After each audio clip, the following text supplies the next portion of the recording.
न हम नारों तक अटकते हैं, न हम वादों तक सिमटते हैं। हम तो काम करके दिखाते हैं।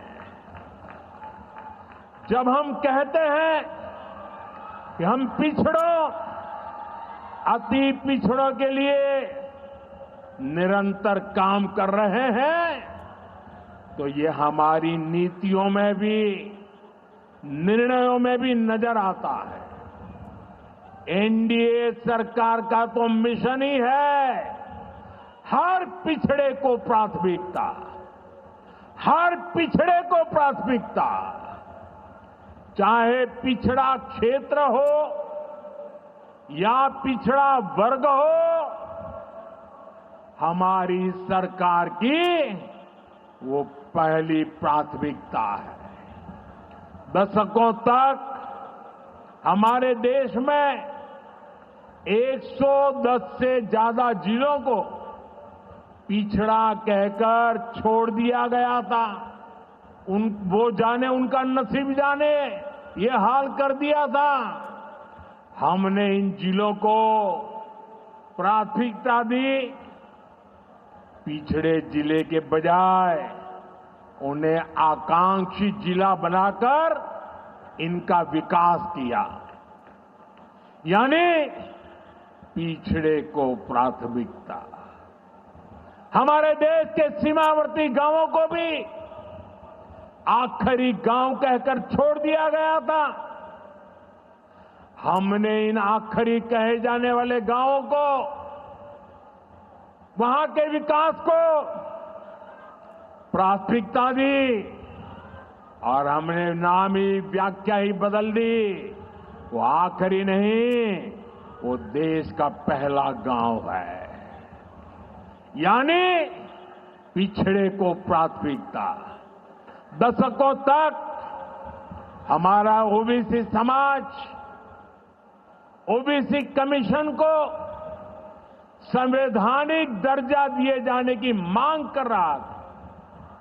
ये काम भी हमारी ही सरकार ने किया। हमारे आदिवासी समाज में भी जो सबसे पिछड़े थे, सरकार ने उनके लिए जनमन योजना शुरू की। अब इनके विकास के लिए 25,000 करोड़ रुपए खर्च किए जा रहे हैं। इसलिए मैं कहता हूं, जो पिछड़ा है वो हमारी प्राथमिकता है। अब इसी भावना से एक और बहुत बड़ी योजना शुरू की जा रही है। 2 दिन पहले ही केंद्रीय मंत्रिमंडल ने प्रधानमंत्री धन धान्य कृषि योजना को मंजूरी दी है। इस योजना के तहत कृषि के मामले में सबसे पिछड़े 100 जिलों को चिन्हित किया जाएगा। ये ऐसे जिले होंगे जहां खेती से जुड़ी संभावनाएं तो भरपूर है, लेकिन पैदावार और किसानों की आय के मामले में ये जिले अभी भी पीछे हैं। इन जिलों के किसानों को इस योजना के तहत प्राथमिकता देकर मदद दी जाएगी। यानी पिछड़े को प्राथमिकता। इसका सीधा लाभ देश के करीब 2.25 करोड़ किसानों को होगा और इसमें बहुत बड़ी संख्या मेरे बिहार के किसान भाई बहनों के रहने वाली है। साथियों, आज यहां रेल और सड़क से जुड़ी हजारों करोड़ रुपए की परियोजनाओं का उद्घाटन और शिलान्यास हुआ है। इन परियोजनाओं से बिहार के लोगों को बहुत सुविधा हो जाएगी। देश के अलग अलग रूट पर अमृत भारत एक्सप्रेस को हरी झंडी दिखाई गई है। मोतिहारी बापू धाम से दिल्ली आनंद विहार तक भी अब सीधे अमृत भारत एक्सप्रेस चलेगी। मोतीहारी रेलवे स्टेशन भी अब नए रूप में नई सुविधाओं के साथ तैयार हो रहा है।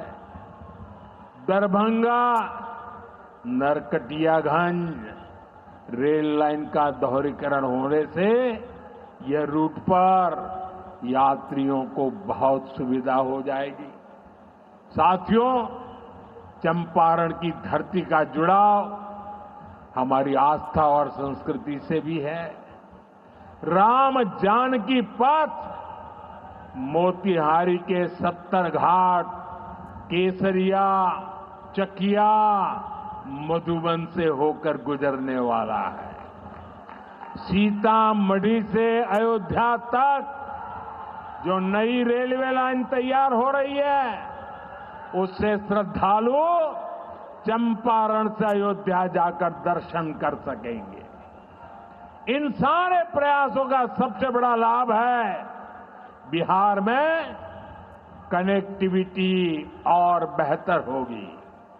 यहां रोजगार के नए अवसर भी तैयार होंगे। साथियों, कांग्रेस और आरजेडी गरीबों, दलितों, पिछड़ों और आदिवासियों के नाम पर राजनीति करते आए हैं, लेकिन बराबरी का अधिकार तो दूर, ये परिवार से बाहर के लोगों को सम्मान तक नहीं देते। इन लोगों का अहंकार आज पूरा बिहार देख रहा है। हमें बिहार को इनकी बुरी नीयत से बचाकर रखना है। नीतीश जी की टीम ने, बीजेपी की टीम ने और पूरे एनडीए ने इतने वर्षों तक यहां मेहनत की है। श्री चंद्रमोहन राय जी जैसे विभूतियों ने हमें मार्गदर्शन दिया है। हमें मिलकर बिहार के विकास के इन प्रयासों को और गति देनी है। हमें मिलकर बिहार के सुनहरे भविष्य की ओर बढ़ना है। हमें संकल्प लेना है, बनाएंगे नया बिहार, फिर एक बार एनडीए सरकार। इसी के साथ मैं एक बार फिर आज की परियोजनाओं के लिए आपको बहुत बहुत बधाई देता हूं। मेरे साथ दोनों हाथ ऊपर करके पूरी ताकत से बोलिए, भारत माता की, भारत माता की, भारत माता की। बहुत बहुत धन्यवाद। Zee News.